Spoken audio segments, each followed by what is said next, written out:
So guys, for a second week belajar AutoCAD, saya belajar ada 9 benda saya rasa. So, yang first thing is offset lah, offset. So, offset ni function dia untuk macam kita nak buat satu ketebalan sesuatu benda tau. Macam contoh dinding lah, dinding. And kita sebenarnya boleh je kalau contoh nak buat satu line. Kita nak buat satu line.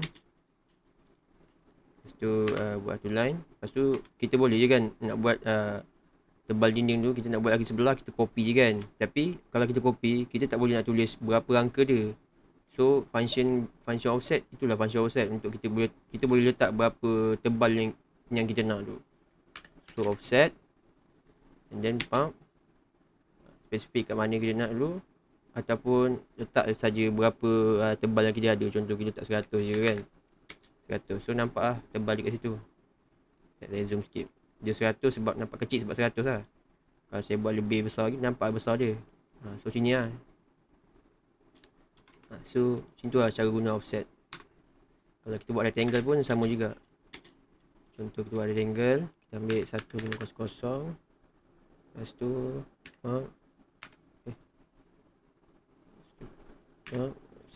negatif 1500. Contoh kita dapat ni kan. Kita dapat ni. So kita nak offsetkan dia. Select object, offset. Masukkan 150. Contoh 1150 dia punya tebal offset dia tu. Then enter. So nampak tu. Kalau kita nak ke dalam lah kan. Kalau kita nak keluarkan dia, so kita keluarkan dia. Macam tu. Buat offset. So dah dapat tebal. Biasanya untuk tebal dinding lah.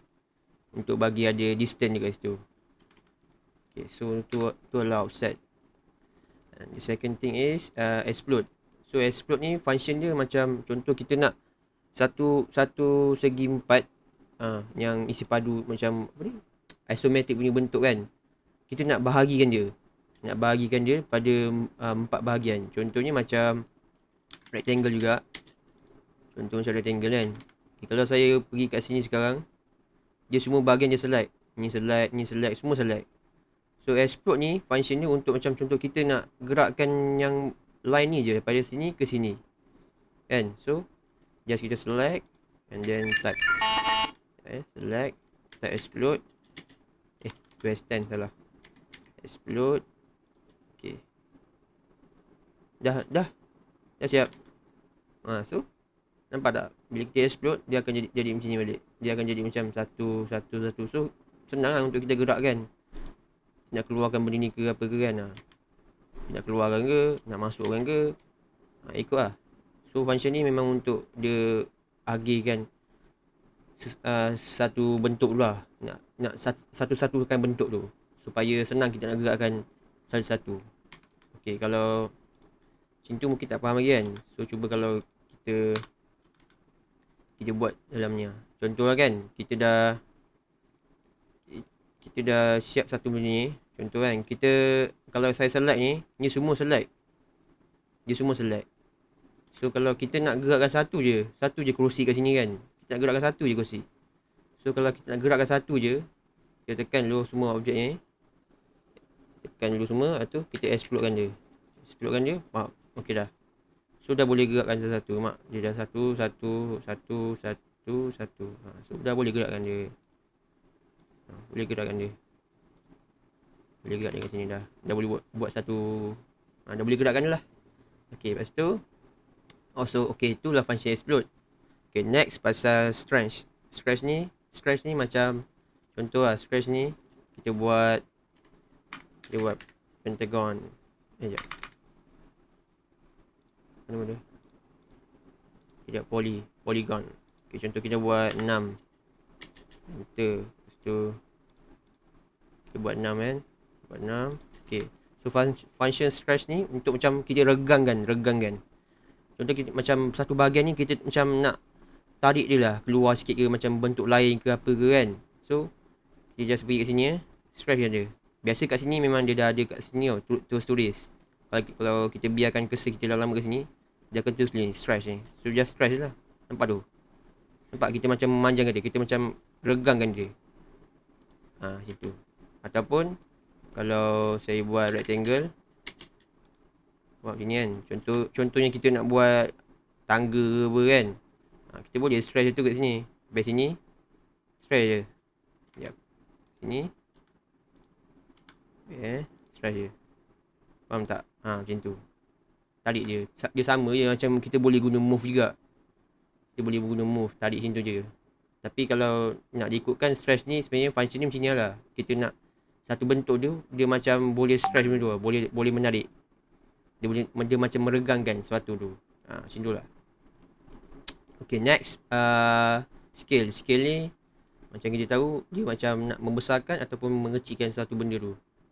Contohnya macam ni. Contohnya scale. Sekejap. Select. Scale. Macam biasa kan. Nak pilih tengah-tengah pun boleh. Nak pilih mana-mana boleh. Mana-mana lah kan. Suka hati kan. So nak besar ke, kecil ke, besar ke, kecil ke. Mana-mana lah ikut kita nak kan. Nak besar sikit sini pun boleh. So itulah function scale. Dia macam nak besarkan ke atau kecilkan ke. Macam tu je. Ataupun kita, kalau kita select semua ni kan. Kita nak besarkan sikit lukisan ni. Scalekan dia. Dia mana-mana tu. Besarkan dia. Besarkan dia ke apa. Kecilkan dia ke apa kan. Ikut kita lah. So tu function scale. And then kita belajar pasal array. Array ni ada 3. Array rectangle, path dengan polar. So kita belajar rectangle dulu. So rectangle. Rectangle. Select lah semua ni. Okay. Rectangle. Function dia adalah untuk contoh kan. Kita nak ni. Kita nak buat ni dulu. Kita buat ni dulu lah. Line. Ambil sini. Lepas tu dah. Lepas tu okay, sebelum kita masuk array ni kan. Sekejap. Ada satu lagi kita belajar pasal mesh properties ni. Mesh properties ni contohnya macam kita nak dalam bahagian ni warna yang ni saja. Warna yang macam warna apa ni? Tak tahulah warna apa kan. Tapi sekarang ni satu line ni warna orange. Tiba-tiba warna orange kan. So kalau kita nak samakan dia, kita just mesh properties kan dia lah. Nama dia MA.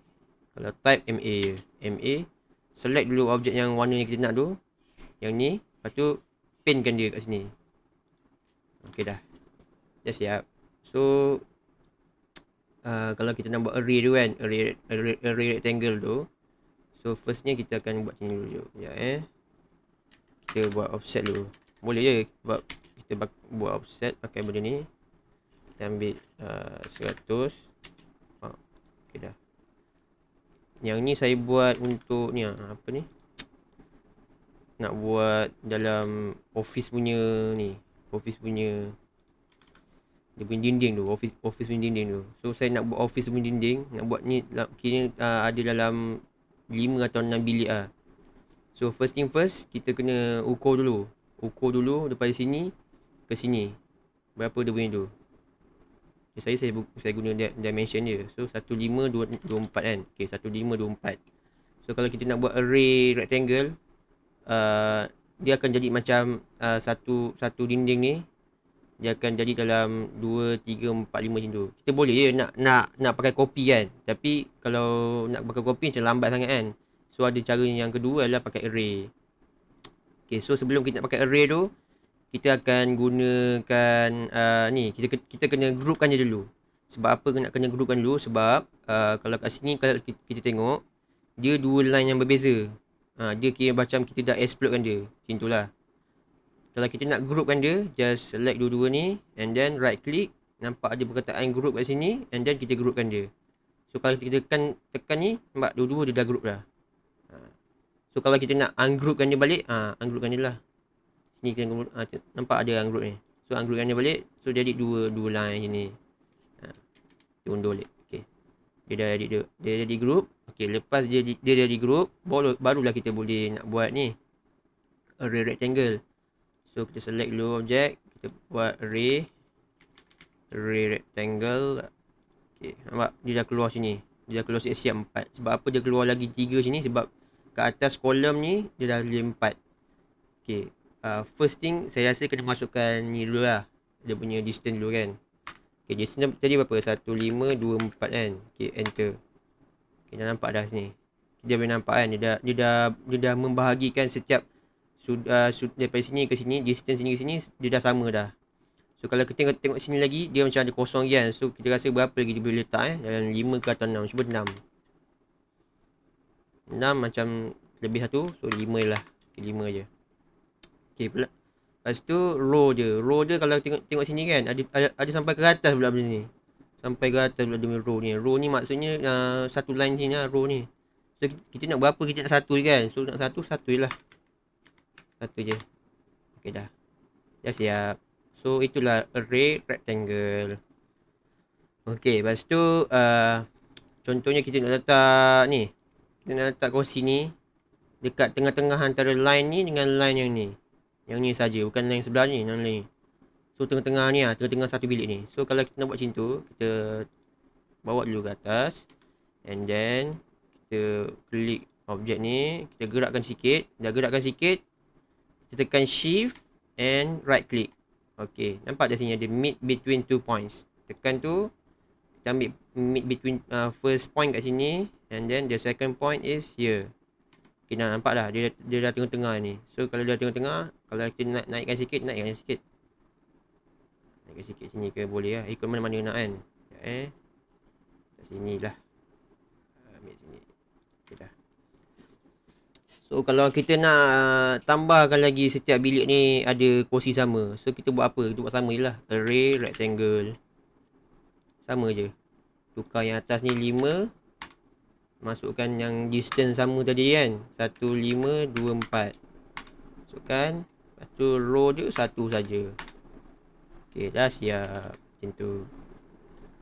Okay, lepas tu itulah cara nak buat array rectangle. And then next kita belajar pasal array polar dulu lah. Kita buat array polar dulu. So array polar ni contoh dia macam ni tau.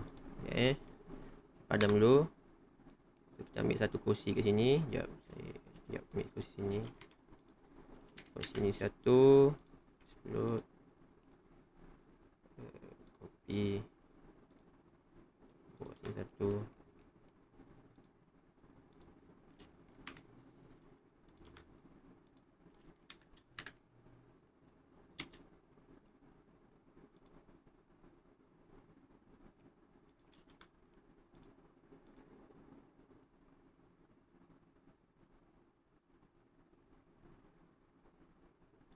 Okay dah. So contohnya array polar ni function tu macam, kalau kita tengok kat sini, array polar ni untuk buat nampak, untuk buat satu dalam satu bulat meja tu ada banyak kursi. Macam buat meja ni lah, meja kerja kahwin ke macam tu kan. So kita just select dulu objek ni, tekan array polar. Lepas tu dia suruh specific center point of the array kan. So nampak tu, bila saya kalau kita nak specific tengah-tengah point tu, kalau kita tengok sekarang ni tak ada kan, tengah-tengah bulat tu macam tak ada benda spesifik kan. So kalau kita nak adakan benda tu, kita just lalukan sikit je dekat tu. Nampak? Dia automatic akan ada tengah-tengah tu. So tekan je. So dah jadi. Dia kadang-kadang kalau tak jadi, kalau kita buat macam tu tak jadi kan. Kadang-kadang kita macam, bila kita dah buat array polar tu, kita buat array polar, lepas tu kita lalukan sini, kadang-kadang dia tak ada. Sebab apa? Sebab kita tak on yang ni. Kita kena on yang ni, geometry center ni. Kita kena on benda ni. Semua ni kena on lah. Semua ni kena on untuk mudahkan kerja kita. So macam tadi kita buat balik array polar, and then select dulu, lalukan dulu, lepas tu tekan tengah. Dah jadi macam tu. So itulah function array polar. So kalau array path ni, kalau kita tengok kat sini jap. Tengok kat sini, dia macam kita nak buat satu melengkung. Dalam keadaan yang melengkung pula. Macam dalam dekat dalam dewan belajar lah kan. Macam kat movie ke apa benda kan. Contoh dia macam ni lah. Contohnya macam ni. Sekejap. Saya ni dulu. Delete semua dulu. Okay, delete. Okay, contoh kita buat satu line je ni tau. Sekejap Ini pun buang dulu sekejap. Okay, contoh saya buat satu line arc dulu, 3 point. Ambil dari sini ke boleh ke, tak ada masalah mana-mana. Tu ambil dari sini ke sini. Okay dah. So ni kita gerakkan dulu.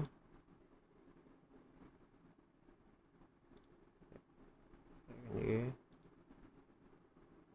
bagi kat sini tengah-tengah. Nice sikit lah. Okay, dah.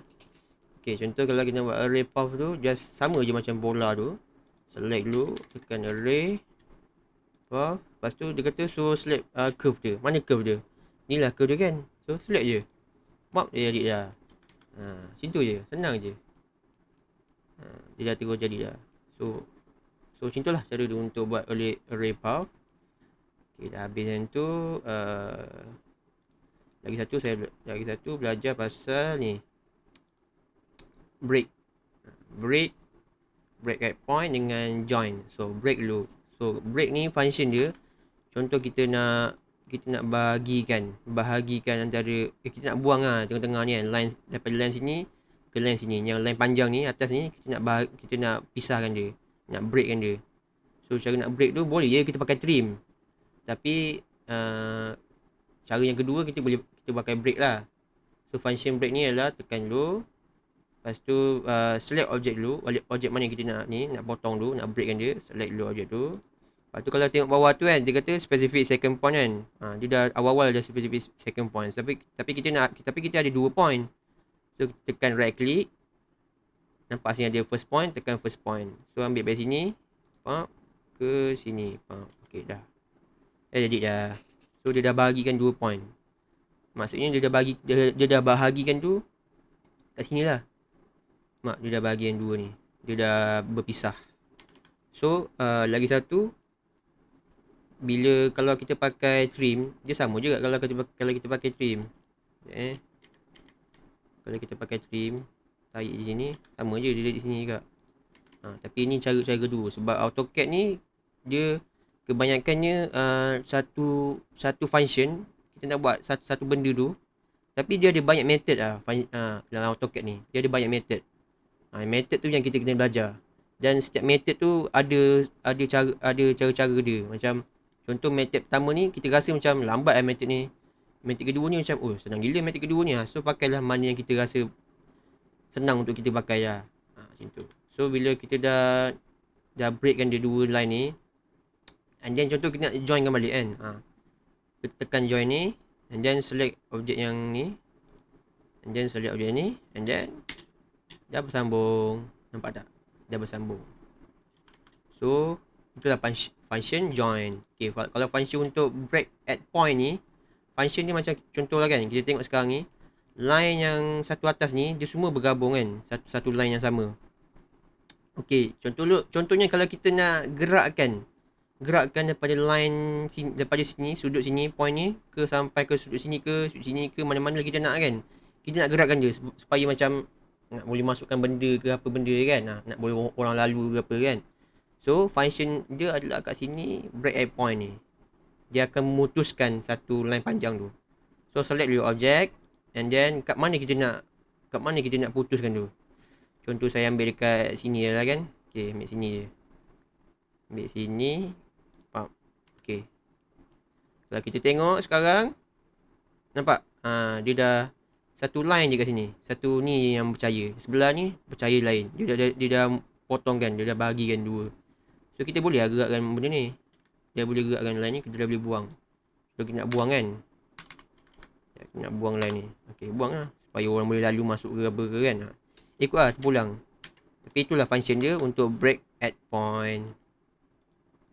Okay, lepas tu apa lagi? Join dah, group dah.